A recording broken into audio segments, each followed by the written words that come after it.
খেয়ে নেয়, আমগুলো ঝরে ঝরে পড়ে যায় বা মুকুলগুলো শুকিয়ে যায়। মুকুল শুকিয়ে যায়, তাহলে মুকুল হয় না। একটা প্রবলেম হচ্ছে, আমি কথা বলবো যে ধরুন মুকুল হয়ে গেছে, ওই হপারের প্রবলেম আছে। তাহলে হপার দূর করতে গেলে একটা ওষুধ আছে, আপনি যে ওষুধ দেন সেটা হচ্ছে রাসায়নিক ওষুধ, সেটা আমি একটা জৈব পদ্ধতি করি। আর যেগুলো ফুটো করে এর হচ্ছে ফেরোমেন ট্র্যাপ আপনাকে লাগাতে হবে। আম গাছে একটা কি দুটো এরকম কৌটো ঝুলিয়ে দেবেন, ফেরোমেন ট্র্যাপ আপনি দেখেছেন তো?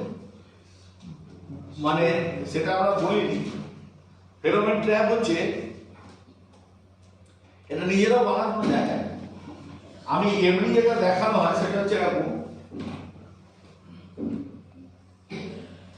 এরকম একটা ফানেল থাকে, ফানেলটা এরকম, আর এটা একটা প্লাস্টিকের মধ্যে ঢোকানো থাকে।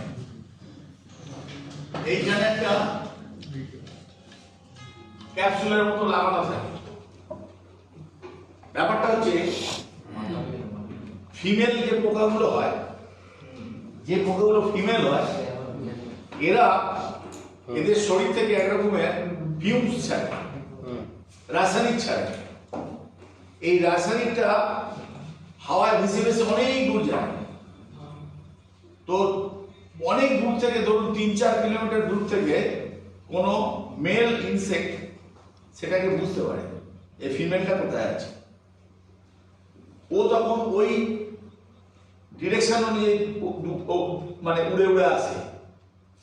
এইবার আমের যে আম গাছটা আছে, আম গাছটায় ধরুন, এই আম গাছটায় যদি ধরুন যদি আসে, প্রথমে হয়তো 10-12টা এলো, এসে যে ডিম ছেড়ে দেবে সেটা কি হয়ে যাবে, 10টা থেকে 10 লাখ, মানে অ্যাভারেজ বলছি।